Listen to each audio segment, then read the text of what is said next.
κάλπα.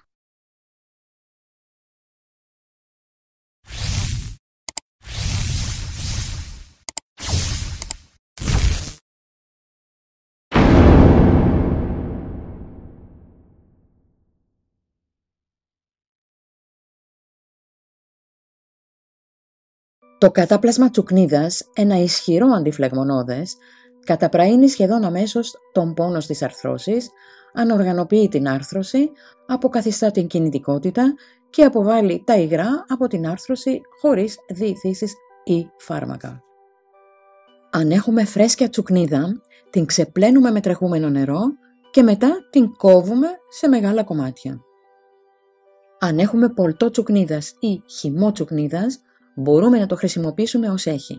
Αν ήταν στην κατάψυξη, το βγάζουμε να ζεσταθεί. Οι τσουκνίδες φρέσκες ή σε πολτό τοποθετούνται σε ένα προσωρινό δοχείο. Στη δική μας περίπτωση έχουμε χρησιμοποιήσει και τοποθετήσει στο δοχείο πολτό τσουκνίδας μετά την παρασκευή του χυμού τσουκνίδας. Βράζουμε λίγο νερό και περιχύνουμε τις τσουκνίδες, τις ανακατεύουμε 2-3 φορές με ένα κουτάλι για να μαλακώσουν λίγο και μετά στίβουμε αμέσως το περιττό νερό. Αυτό το βήμα είναι προαιρετικό αν χρησιμοποιούμε πολτό τσουκνίδας για κρύα καταπλάσματα. Ανάλογα με τον τύπο του πόνου, μπορεί να εφαρμοστεί ζεστό ή ελαφρώς δροσερό κατάπλασμα. Για παράδειγμα, εάν η περιοχή που πονάει είναι μια κοκκινοπή φλεγμονή με αίσθημα ζέστης, τότε χρησιμοποιούνται κρύα καταπλάσματα, διαφορετικά χλιαρά. Αν χρειαζόμαστε κρύο κατάπλασμα και έχουμε χρησιμοποιήσει φρέσκια τσουκνίδα, μουλιασμένη σε ζεστό νερό, τότε, αφού τη στύψουμε, τη βάζουμε στην κατάψυξη για λίγα λεπτά. Αν χρησιμοποιήσουμε πολτό τσουκνίδας που ήταν στην κατάψυξη, απλώς τον αφήνουμε να ζεσταθεί λίγο και αν ο πολτός είναι ελάχιστα στημένος, τον βάζουμε για λίγο στην κατάψυξη. Σε γάζα ή σε φύλλο λάχανου, τοποθετούμε ψιλοκομμένη τσουκνίδα ή πολτό τσουκνίδας, μουλιασμένο, θερμασμένο ή ψυχρό. Εναλλακτικά, αν δεν έχουμε τίποτα άλλο στη διάθεσή μας, χρησιμοποιούμε μια χαρτοπετσέτα. Καλό θα είναι η τσουκνίδα να σχηματίζει ένα στρώμα 2 ή 3 εκατοστών. Στην εικόνα που βλέπετε, απλώσαμε ελαφρώς κρύο πολτό τσουκνίδας σε ένα φύλλο λάχανο. Εφαρμόζουμε το κατάπλασμα στο σημείο που πονάει και για να το στερεώσουμε καλά, μπορούμε να χρησιμοποιήσουμε ελαστικό επίδεσμο. Είναι σημαντικό η περιοχή στην οποία θα εφαρμοστεί το κατάπλασμα να είναι πλυμμένη και εντελώς καθαρή. Διαφορετικά μπορεί να υπάρχει κίνδυνος ερεθισμού. Στην εικόνα το επώδυμο μέρος είναι ο καρπός όπου έχουμε εφαρμόσει το κατάπλασμα. Αφήστε το κατάπλασμα να δράσει για 2 έως 4 ώρες. Στο τέλος πλένουμε την περιοχή και μπορούμε να βάλουμε ενυδατική κρέμα.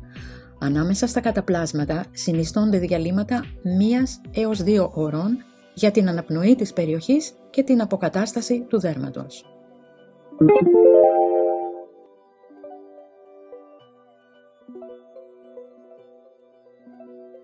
Εάν στην περιοχή στην οποία πρόκειται να εφαρμόσετε το κατάπλασμα έχει δημιουργηθεί φλεγμονή, κοκκινίζει και νιώθετε ότι καίει, τότε προτιμώνται τα κρύα καταπλάσματα, διαφορετικά τα καυτά.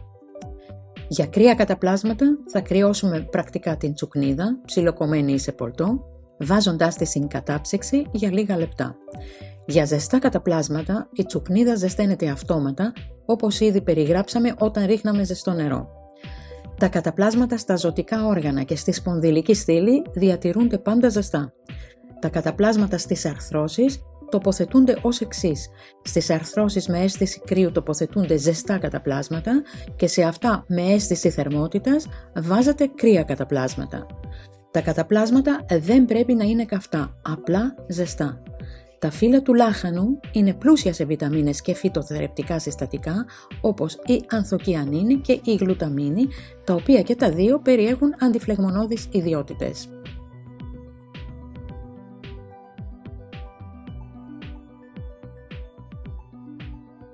Θα υπάρξει ερεθισμός στην περιοχή που εφαρμόζεται το κατάπλασμα εάν είστε ευαίσθητοι στο δέρμα, εάν αφήσετε το κατάπλασμα περισσότερη ώρα από όση χρειάζεται, εάν είστε αλλεργικοί σε ένα από τα συστατικά, εάν οι επίδεσμοι δεν είναι αποστηρωμένοι ή εάν δεν έχετε πλύνει καλά την περιοχή που πονάει πριν την εφαρμογή.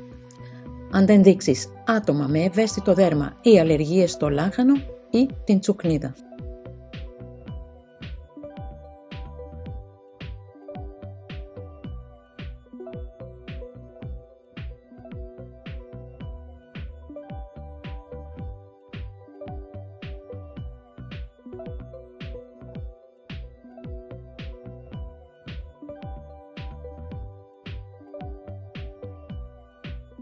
Thank you.